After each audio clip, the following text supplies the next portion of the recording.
લડીને જીતું. કોંગ્રેસના આક્ષેપ છે કે 30 લાખ 40 લાખ રૂપિયા 60 લાખ રૂપિયા આલીને ઉમેદવારી પાસે ખેંચાઈ ગયું. મારો આક્ષેપ છે કોણે વેચ્યા, આ લોકોને કોણે વેચ્યા એ મને જવાબ આપે. એનો આક્ષેપ એવો હોય તો આ જે એ લોકો લઈ ગયા છે તો એને પાછા કોણે આપ્યા? તમે જે પ્રશ્ન પૂછો છો તો મારો આ તમને સવાલ. પંકજભાઈ, મહાનગરપાલિકામાં કોંગ્રેસના જેટલા ઉમેદવાર છે એમાં એવું પણ કહેવાય છે કે એ ઉમેદવારો પંકજભાઈના જ છે. ઉમેદવારો મારી પાસે છે નહીં. ઉમેદવારો એમને લઈ જવા પડ્યા, સંતાડવા પડ્યા, અને પ્રજા જાણતી નથી, પ્રજા કોઈને ઓળખતી નથી એવા આ ઉમેદવારો છે. અને આ ઉમેદવારો એવા ઊભા કર્યા છે કે કોઈ બિચારા નાના ઘરના સાવ પેલા કથળેલું ઘર હોય એવા લોકોને આ લઈ જઈને ઉમેદવારી કરાઈ.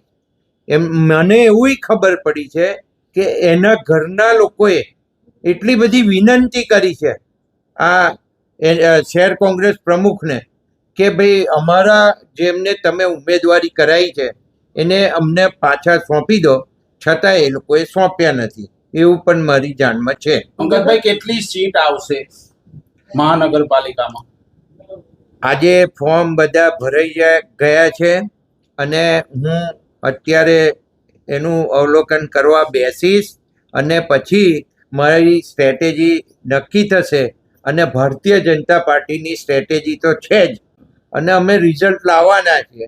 એની અંદર હું અત્યારે એવું માનું છું કે લગભગ 46 કે 48 સીટ 100% આવશે.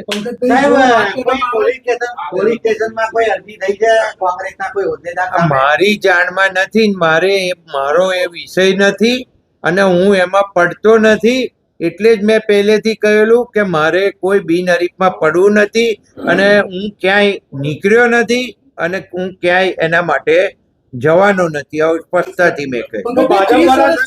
30 વર્ષમાં પહેલી વખત કોંગ્રેસે 50 ઉમેદવારોને મેન્ડેટ આપ્યા છે. આપની કાર્યકાળ દરમિયાન આ પહેલી વખત 50 ઉમેદવારો આપ્યા હોય તો 50 ઉમેદવારને એમને સંતાડી રાખવાની શું જરૂર પડી? એ લોકોનો આક્ષેપ છે કે ભાજપ વાળા ધાક ધમકીઓ આપે છે. ભાજપ વાળા કોઈ ધાક ધમકી આપતા નથી અને કોઈએ ધાક ધમકી આપી નથી, પણ એમને એ એસ્ટાબ્લિશ કરવું છે.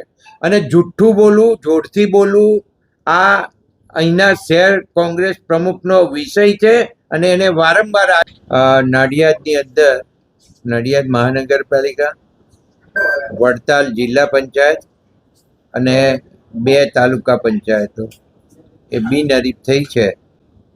આમ તો ચૂંટણી આ વખતે લડીને જીતવાનું છે એવો અમારો દ્રઢ નિશ્ચય હતો.